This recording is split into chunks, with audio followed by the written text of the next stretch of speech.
മുരീദ് കയിൽ നടത്തിയ ആക്രമണത്തിൽ പക്ഷേ ഭീകരർ വളരെ പ്രധാനപ്പെട്ട ഭീകരർ ഉൾപ്പെട്ടിട്ടുണ്ട്, കൊല്ലപ്പെട്ടിട്ടുണ്ട് എന്ന ചില സ്ഥിരീകരിക്കാത്ത വിവരങ്ങൾ വരുന്നുണ്ട്.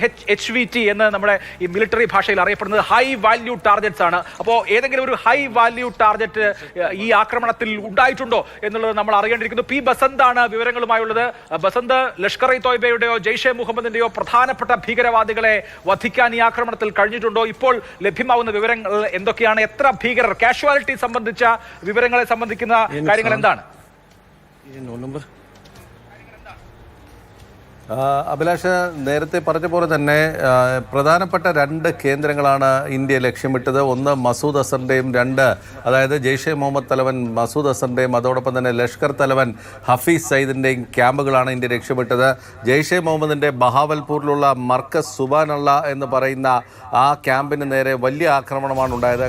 ബഹാവൽപൂരിന് സമീപത്ത് കിടക്കുന്ന ഒരു 15 ഏക്കർ വലിയ വിസ്തൃതിയിലുള്ള ഒരു മർക്കസാണ്, അല്ലെങ്കിൽ ഒരു പരിശീലന ക്യാമ്പാണിത്. അവിടെയാണ് ഭീകരർക്ക് വലിയ തോതിലുള്ള പരിശീലനം ഈ മസൂദ് അസർ നൽകുന്നത്. ഇവരെ പരിശീലനം നൽകി ഇന്ത്യയുടെ അതിർത്തിയിലേക്ക് എത്തിച്ച് അവിടെ നിന്ന് ചെറിയ ലോഞ്ചിങ് പാഡുകളിൽ നിന്നും ഇന്ത്യയിലേക്ക് നുഴഞ്ഞു കയറ്റി വിടുന്ന ഒരു പതിവാണ് ഈ ഭീകര സംഘടനകൾക്കുള്ളത്. അതിന് പാകിസ്ഥാൻ സേന ചുക്കാൻ പിടിക്കാറുമുണ്ട്. അതായത് പാകിസ്ഥാൻ്റെ അതിർത്തിയിലുള്ള ബോർഡർ ആക്ഷൻ ടീം ബാറ്റ് അവരുടെ സഹായത്തോടെയാണ് ഈ പരിപാടികളൊക്കെ നടത്തിക്കൊണ്ടിരുന്നത്.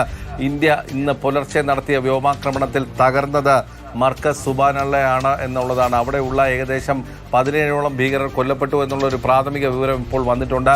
കൂടുതൽ പേർ ഉൾപ്പെട്ടിട്ടുണ്ടാകാം എന്നുള്ളതുമുണ്ട്.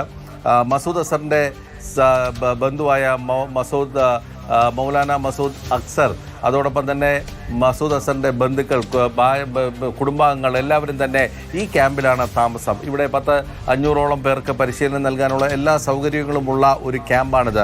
അതോടൊപ്പം തന്നെ മുരീദ് കയിലുള്ള ലഷ്കർ ഇ തൈബയുടെ മർക്കസ് തൈബ എന്ന് പറയുന്ന ഈ ഒരു ക്യാമ്പിലും ഇന്ത്യ ഇന്ന് വ്യോമാക്രമണം നടത്തിയിട്ടുണ്ട്. ഇവിടെ ഒരു ഹൈ വാല്യൂ ടാർഗറ്റ് അല്ലെങ്കിൽ ഹൈ വാല്യൂ ആസറ്റ് എന്ന് വേണമെങ്കിൽ പറയാവുന്ന ലഷ്കറുടെ ഒരു നേതാവ് ഹഫീസ് അബ്ദുൾ മലിക് കൊല്ലപ്പെട്ടതായിട്ടുള്ള റിപ്പോർട്ടുകൾ പുറത്തു വന്നിട്ടുണ്ട്.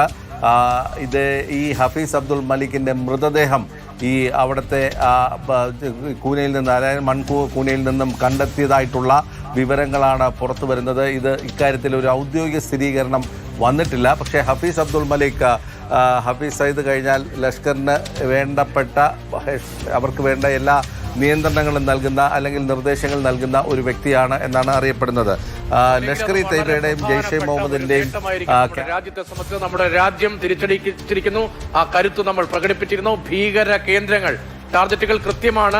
ഓരോ ടാർഗറ്റിന്റെയും പ്രാധാന്യം അത് പിന്നീട് സേനാ വൃത്തങ്ങൾ അനൌദ്യോഗികമായി വ്യക്തമാക്കുന്നുണ്ടായിരുന്നു. അങ്ങനെ നമ്മുടെ റഡാറിലുണ്ടായിരുന്ന, ഫോക്കസ്ഡ് ഏരിയയിൽ നടത്തിയ അറ്റാക്കായിരുന്നു. അതിനെ പ്രതിരോധിക്കാൻ പാകിസ്ഥാന് കഴിഞ്ഞില്ല. പക്ഷേ പിന്നാലെയാണ് അതിർത്തിയിൽ ചില പ്രകോപനങ്ങൾ ഉണ്ടാകുന്നത്.